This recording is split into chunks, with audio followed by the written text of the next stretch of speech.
He didn't yell. That's the part I still think about. He stood up slowly, straightened his jacket, and tapped his glass like he was about to give a wedding toast, like he was happy, like this was a moment he had been looking forward to. And then he smiled at every single person in that room before he finally looked at me. I think it's time everyone knows the truth about who I've been living with. The room went dead quiet. Not the polite quiet of people waiting for a punchline, the suffocating kind.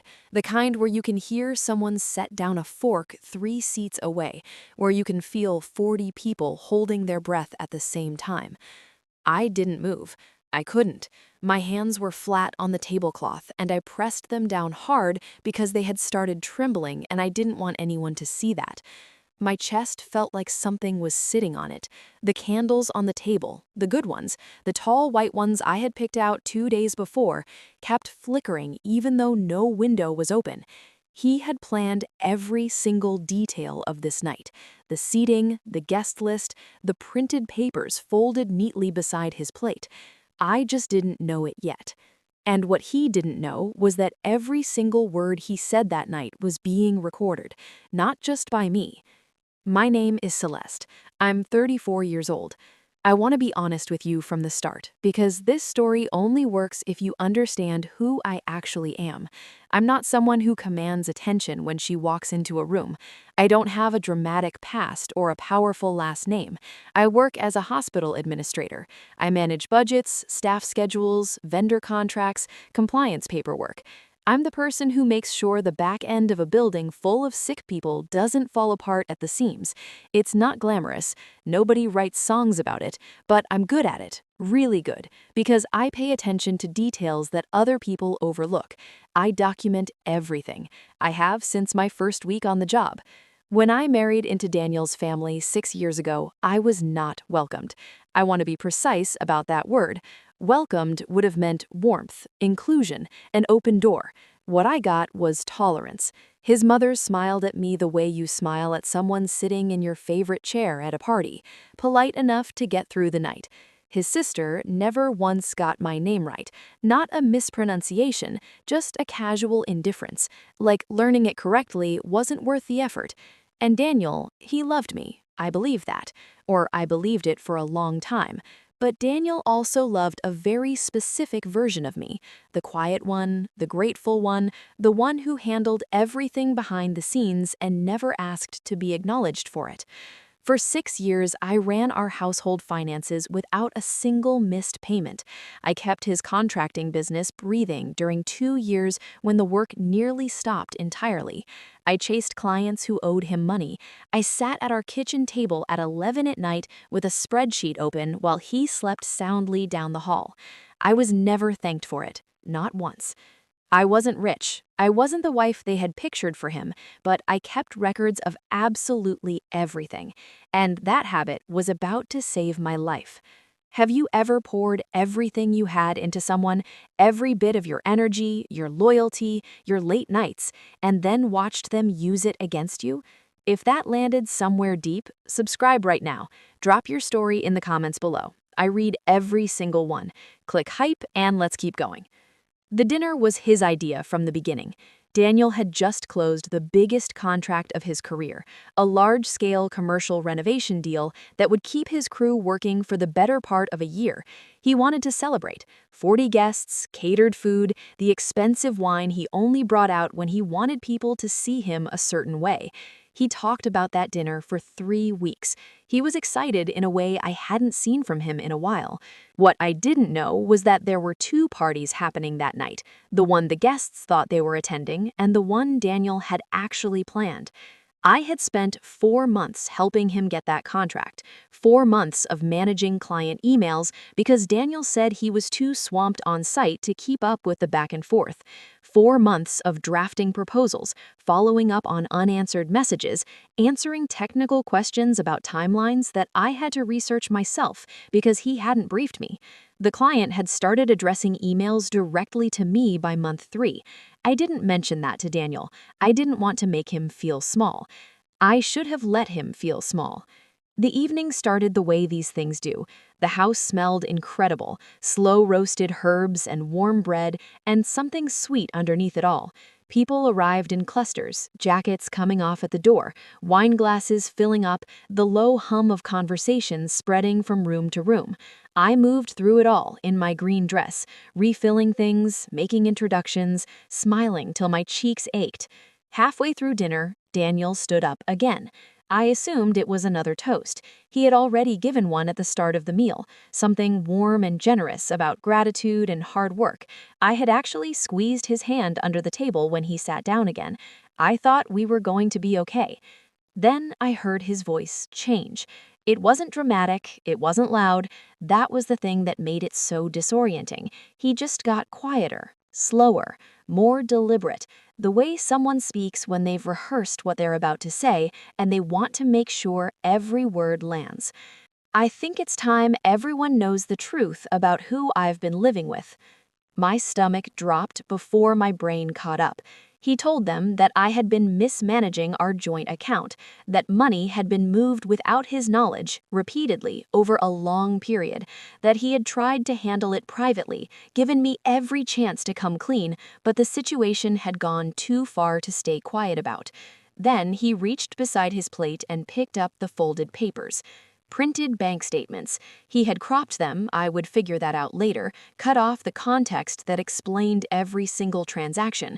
But in that moment, sitting at that table, I didn't know that yet. I just watched him walk those papers down the table, passing them from hand to hand like a collection plate at church. His mother took her copy and nodded, slowly, knowingly, like this confirmed something she had suspected for years. His sister pressed her lips together and stared at her plate, but the corners of her mouth moved in a way that made me feel sick. His best friend, a man I had cooked birthday dinners for, a man whose kids called me Aunt Celeste, looked at the tablecloth and didn't look up once. I sat completely still. My face felt like it belonged to someone else. My heartbeat was so loud in my own ears that I could barely process the sounds in the room. Then his sister-in-law stood up. Her name was Brianna. 2 weeks before this night, she had texted me asking for my chicken marinade recipe. I had sent it to her with a little note about letting it sit overnight for the best flavor. She had sent back a heart emoji. She looked at me across the table and said it clearly, like she had practiced. "We've been covering for you long enough, Celeste." Someone set down a glass. The sound cut through the room like a crack in ice. I stood up. I did not cry, I did not speak. I walked toward the kitchen because I needed walls between me and that table before something broke loose inside me that I wouldn't be able to pull back. And that's when I saw it. In the far corner of the living room, where the wall met the tall bookshelf, the small red indicator light of the home security camera blinked once. Steady, patient, faithful. I stood in the kitchen doorway for just a second and looked at that light, and something inside me went very, very still. 2 days later, I came home from a 12-hour shift to find my key wouldn't turn.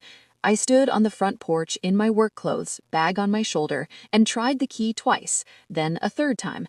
My mind kept insisting there was some mistake, a stiff lock, the wrong angle, something mechanical and innocent, but there was no mistake. The lock had been changed while I was at work. There was a folded note under the door knocker. It said the property was under review pending resolution of a financial discrepancy, and that I could schedule an appointment to collect my essentials. My neighbor was across the street walking her dog. She slowed down when she saw me standing there. I pulled out my phone and pretended to read something important so she wouldn't see my face. I sat in my car for 40 minutes before I could drive. A week later, my manager called me into her office and closed the door behind her. She's a composed woman, not easily shaken by much, but she looked uncomfortable in a way that made the air feel thin. "Someone called HR," she said carefully. "It was framed as a wellness inquiry, nothing formal, but I wanted to check in and make sure you're doing okay." I knew exactly who had called. The phrasing was deliberate. Wellness inquiry, caring enough to sound like concern, vague enough to plant something darker. Not an accusation, just a shadow, just enough to make people in the hallways look at me a little differently. Just enough to make a colleague who used to save me a seat at the lunch bowl suddenly seem hard to reach. I kept showing up. I kept doing my job, but something had shifted in the air around me at work, and I felt it every single day. Then Daniel called. He told me he had accessed the shared cloud account we used for household documents. He told me he had removed the financial records I had stored there, the invoices, the receipts, the contribution logs for his business. 2 years of organized, careful documentation. Gone. His voice was almost gentle about it, not cruel, just calm, the tone of a man who believes he has already won. Good luck proving anything without the paperwork. I didn't cry. I did not raise my voice. I did not say anything at all for a moment. Then I said, okay, and I ended the call. I sat in the parking garage at the hospital where I'd pulled over to take the call and stared at the concrete wall in front of me. I thought about all the times I had. Every second of it was still there. But it wasn't just the dinner party that had been captured, because the cameras covered the living room and the entryway, and Daniel had been living in that house for the 3 weeks leading up to the event. I watched the footage alone one night on my laptop in the hotel room I had checked into after the lockout. I had a cup of coffee that went cold on the nightstand, and I didn't touch it once. His mother had arrived more than an hour before the first guests. She sat at the kitchen table while Daniel spread the printed statements out in front of her.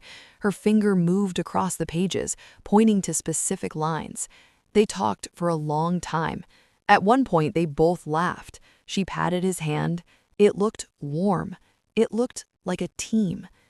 In the hallway outside the guest bathroom, about 40 minutes before the party started, Brianna stood facing the wall.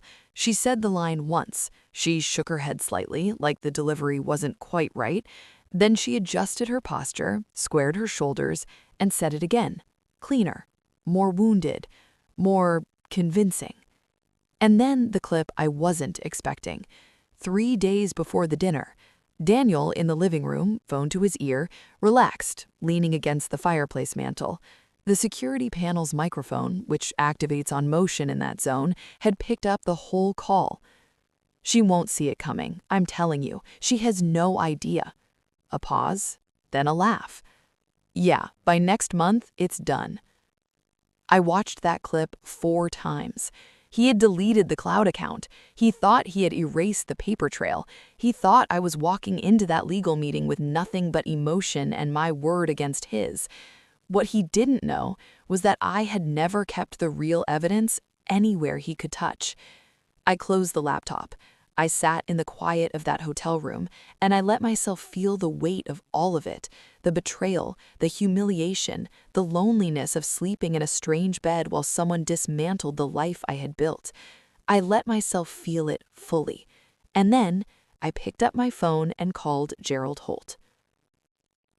I had not gone looking for an ally, but the right person found me anyway.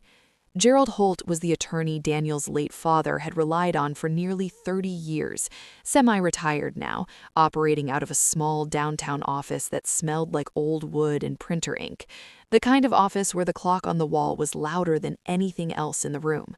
I had met him twice at family gatherings. Both times he shook my hand like he meant it, asked real questions, and actually listened to the answers.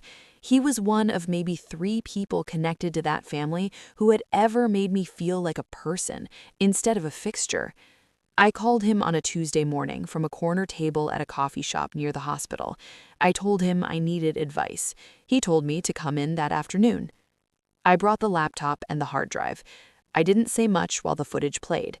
I watched him instead.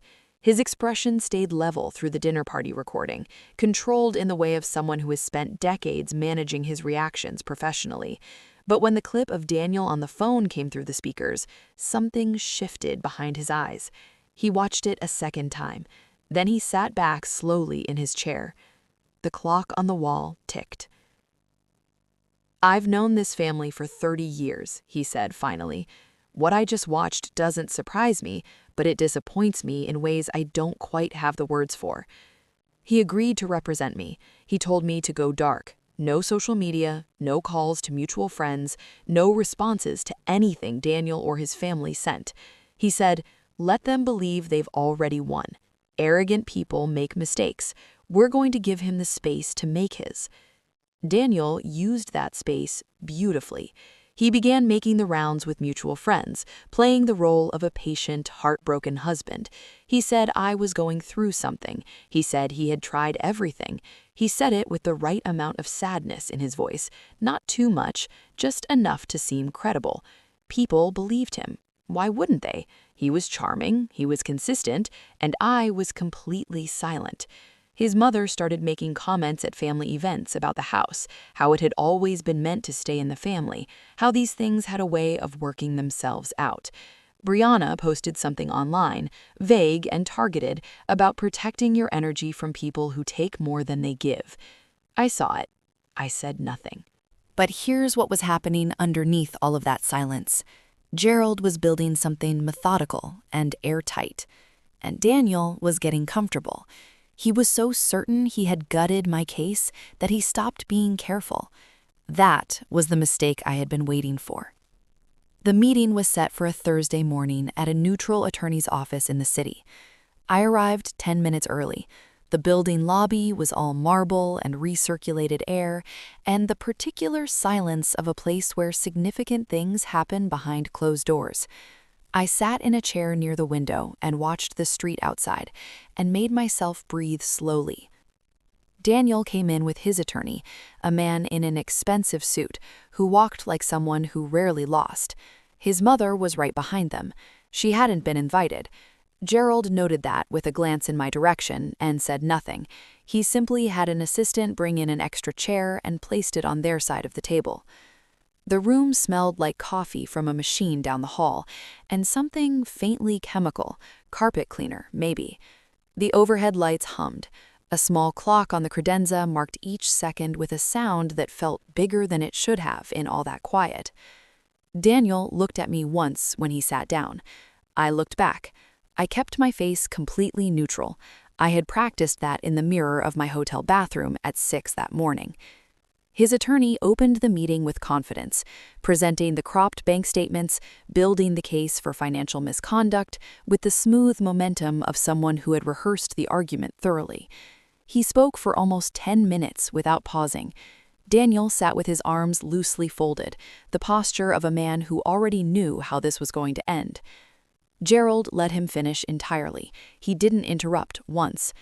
Then he placed the laptop on the table, turned the screen toward the room, and said, simply and calmly, "Before we respond to any of that, there's something this room needs to see." He pressed play. The timestamp appeared first, 19 days ago, 63 minutes before the first guest arrived. Daniel's mother at the kitchen table, Daniel spreading the statements, her finger moving across the page, the laughter, the hand pat, warm, coordinated, deliberate. Brianna in the hallway, facing the wall, running her line until it sounded real. Then the living room, the fireplace. Daniel leaning against the mantel with the phone to his ear, relaxed, unhurried, entirely unaware. His voice filled the room. "She won't see it coming, I'm telling you. She has no idea." Nobody moved. Daniel's attorney leaned close and said something low and urgent into his ear. Daniel didn't respond. He was staring at the laptop screen with an expression I had never once seen on his face in 6 years of marriage. It wasn't anger. It wasn't fear exactly. It was the specific blankness of a person watching the architecture of their plan come apart in real time, with nothing left to do about it. Gerald closed the laptop. Then he opened the hard drive files. Every invoice I had processed for the business, every loan repayment I had personally funded, every email chain with the client who had